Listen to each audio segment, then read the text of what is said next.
Menteri Keuangan Purbayayudi Sadewa menegaskan telah memiliki akses penuh untuk memantau seluruh rekening pegawai di lingkungan Kementerian Keuangan. Langkah berani ini diambil sebagai upaya menjaga integritas serta menjadi bahan pertimbangan dalam rotasi jabatan strategis. Menkyu Purbaya mengaku telah memeriksa saldo tabungan para pejabat hingga tingkat eselon 3 dalam beberapa tahun terakhir. Pemeriksaan ini bertujuan untuk mendeteksi adanya anomali atau peningkatan kekayaan secara drastis yang tidak wajar. Meski sejauh ini saldo tabungan para pegawai terpantau normal, Purbaya mengingatkan agar para pejabat tidak meremehkan sistem pengawasan yang ada.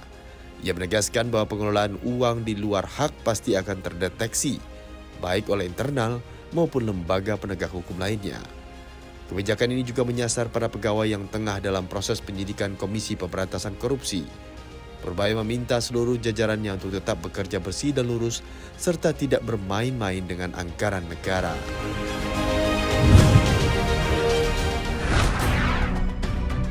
Aksi mogok berdagang oleh ratusan pedagang sapi se-Jabodetabek resmi dimulai 22 Januari 2026. Langkah ini diambil sebagai bentuk protes atas kelangkaan stok dan lonjakan harga daging yang kini menembus Rp140.000 per kilogram.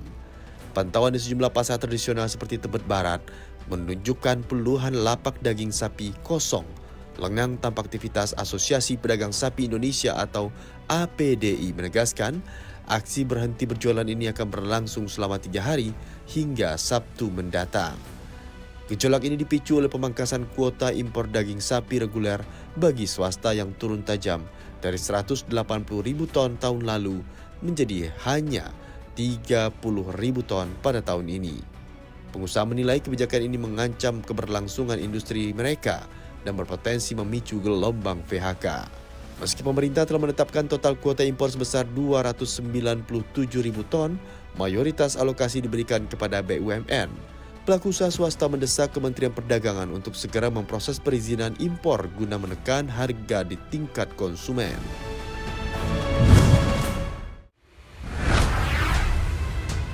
Otoritas Jasa Keuangan atau OJK mengungkapkan data mengejutkan terkait kejahatan keuangan digital tanah air. Total kerugian akibat scam sejak 2024 hingga awal tahun ini telah menembus angka 9,1 triliun rupiah.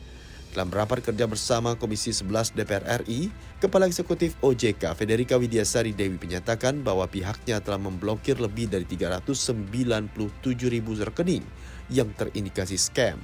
Meski demikian, dari 9 triliun kerugian baru sekitar 432 miliar rupiah dana yang berhasil diselamatkan. OJK menyebut tantangan terbesar pemulihan dana adalah kecepatan pelaporan korban. 80% korban baru melapor 12 jam setelah kejadian, padahal pelaku hanya membutuhkan waktu kurang dari 1 jam untuk memindahkan dana ke berbagai instrumen. Modus penipuan kini semakin canggih dengan mengalihkan dana korban ke ekosistem digital yang luas, mulai dari aset kripto, emas digital, hingga platform e-commerce, sehingga sulit untuk dilacak secara real time.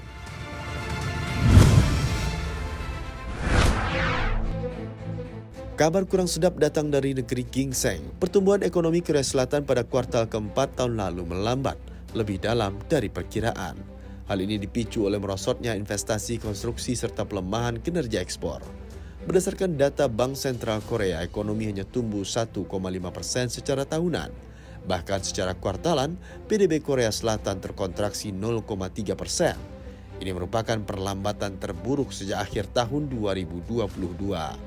Sektor konstruksi menjadi penyumbang pelemahan terbesar dengan kontraksi 3,9%.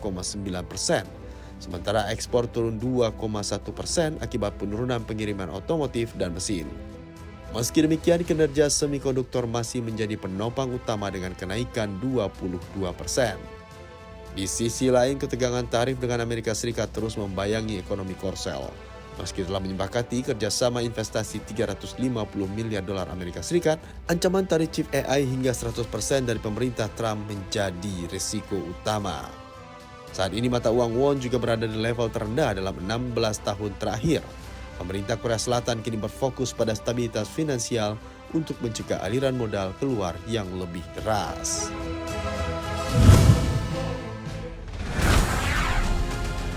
Gejolak perang dagang antara Amerika Serikat dan Eropa tiba-tiba mereda. Presiden Donald Trump resmi menarik ancaman tarif impor setelah mencapai kesepakatan kerangka kerja terkait Greenland dengan NATO di forum Davos. Pengumuman mengejutkan ini disampaikan Trump usai melakukan pembicaraan produktif dengan Sekretaris Jenderal NATO Mark Rutte.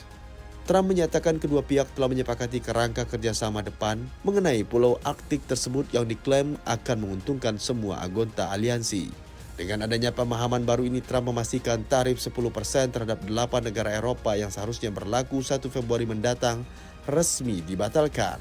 Trump juga membantah akan menggunakan kekuatan militer untuk mengambil alih kendali Greenland dari Denmark.